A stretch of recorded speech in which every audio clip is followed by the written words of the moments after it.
Have you ever been so fed up with someone that you wished they would just die? I have, and I did, while vacationing abroad in Rome. My name is Julia. I'm 25 years old, and I consider myself a good person. I obeyed my parents, finished high school, went to college, and ended up at a prestigious law firm out of Minneapolis where I kept my head down, worked hard, and now all those 100-hour work weeks have put me on the fast track to becoming a partner at the firm.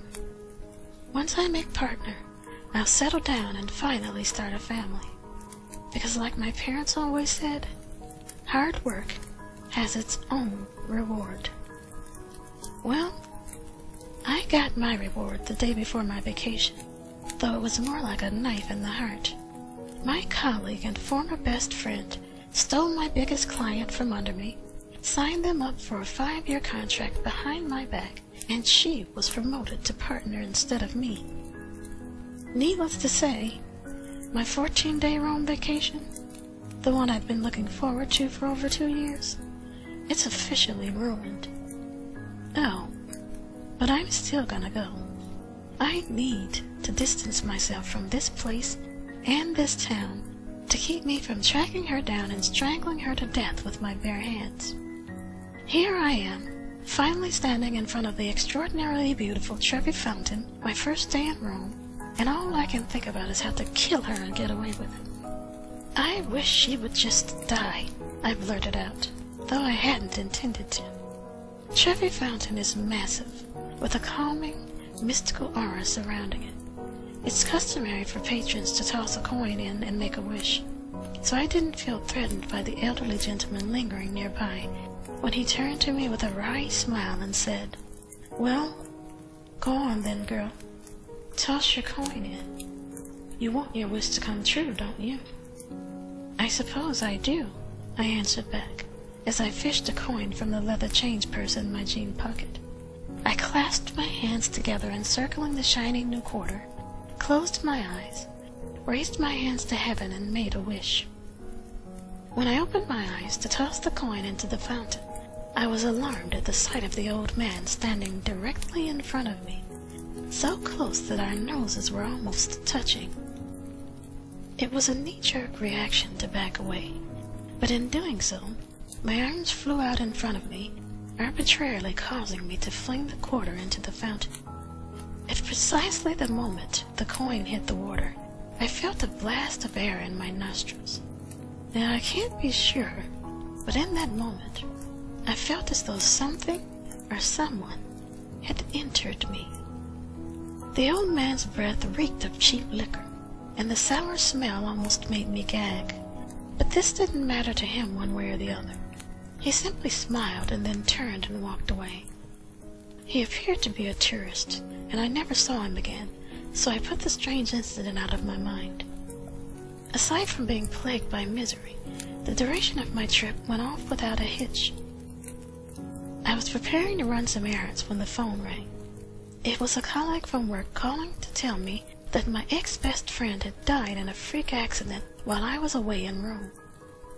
No one had any specifics about the accident, but what I learned next put me in an exuberant mood. I was next in line to make partner. Now it seemed that everything I'd worked so hard for was finally at my fingertips, and I must admit that it felt great.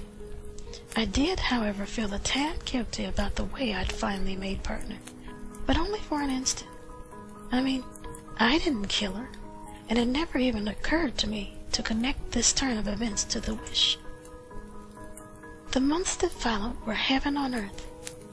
I had the 7-figure income, the big corner office, the shiny new Bentley, and with any luck, there would soon be a new baby. I was riding high. So high, in fact, I don't believe my feet had touched the ground since returning from Rome. Until Friday night, when that man from the fountain turned up in my dreams. He scowled at me and declared, "I gave you a gift, and now you'll give me one in return."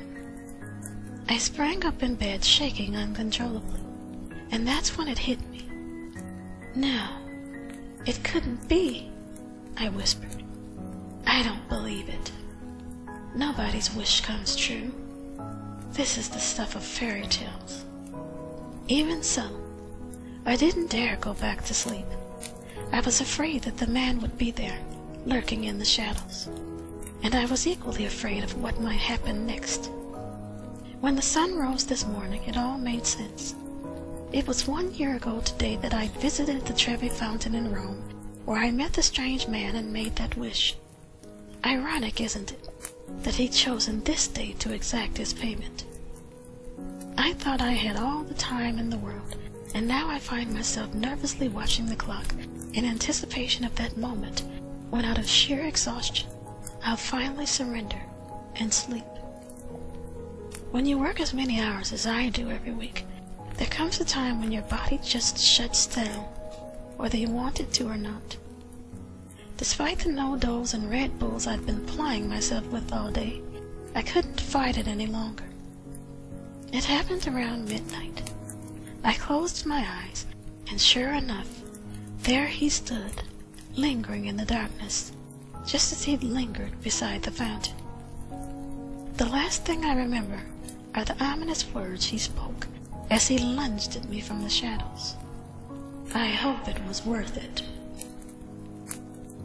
There's an old proverb that admonishes us to be careful what you wish for, because you just might get it.